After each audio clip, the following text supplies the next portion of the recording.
O pak nakalagay mi sa Balaba Resort no, so worth it ang kalayo kay nice kay ang view og daghan po mga pool nga mapilian, pwede pang dagko, pwede pong pagagmay. So hapon na din mi naabot diha no, so ang among mga kauban sa church nag-prepare na og foods kay para makakaon nami. So while nag-prepare og foods ang mga bata ana nangaligo pa sa swimming pool, bahalag tugnaw kaayo.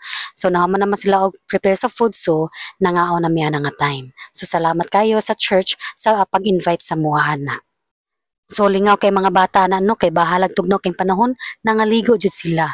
Kami ana mga dagko gipang tugnaw pa. Oh, enjoy kay sila og pangaligo diha, bahalag ngit-ngit, bahalag tugnaw kay gambon-ambon o gataligsik pod. Grabing hangin ana sa taas. So worth it kayo among pagana diha kay kuan grabe ka tugnaw o peaceful pud kayo nga lugar. So ang mga nangita og kanang peaceful nga lugar, so pwede ra mo visit diha sa Balaba Resort. Kay bahalag layo, enjoy man pod og worth it inyong kwarta. And then, diha mi, nag-overnight diha mi no, so muna ang view sa Kabuntagon. So makita ninyo diha sa video nga nice kayang view kung buntag.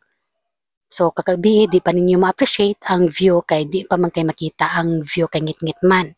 So kung buntag makita na. So muna ilang pool. So enjoy kay mga bata diha kay kana siya, pangbata jud na siya. Tama na siya sa akong tuhod. And then kung gusto mo mag-overnight, pwede ra pod kay pwede ra pod mo makaabang diha. So kana nga kuan is worth 500 pesos. Couple room na siya. So pwede kayo mag-uyab, mag-asawa. So pwede kayo mo diha mag-abang, pwede mo mag-overnight. So nice kayo kay kana nga pool is for 4 feet only. So pwede kayo nasa akong anak. And then, ako ang anak, naglangoy-langoy na. Then ako, busy po kay kukuan. I-video-video kay para pang vlog na to. Basta content creator ta, mag-video-video jud ta. Dili ta magkuhan, luya-luya kay para naatay pang long video. Kay required na ba jud nato nga mag-post ta og long video everyday. So atong buhaton abtik jud ta mag video-video, bahalag kuan di magkanibmao ato ang video kay ato ra nang edit-editan. Di ba?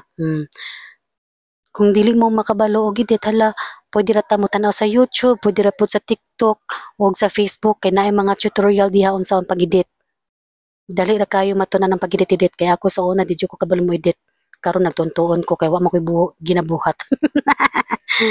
Oh, diha no kuha namin din nangaligo namin mga dagko nangaligo na.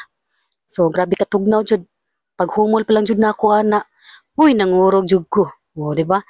Nabi sa akong anak na picturean mi siyang amahan pero wala man di ay video man di ay.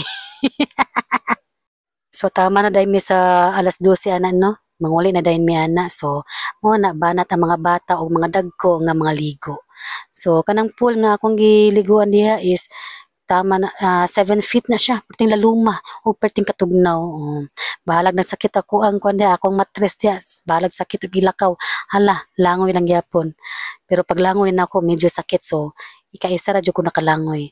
So worth it ang paglaag no kay na-enjoy jud ko og nawala ang kasakit sa ako ang gibati. So dili na to palangkaw na tong sakit no kay mugara jud na siya, ma-feel jud na to unsa kasakit atong sakit. So ako ning uban jud ko no kay para dili na ako mahinumduman ang ako ang sakit. Kay grabe ra ba kasakit jud.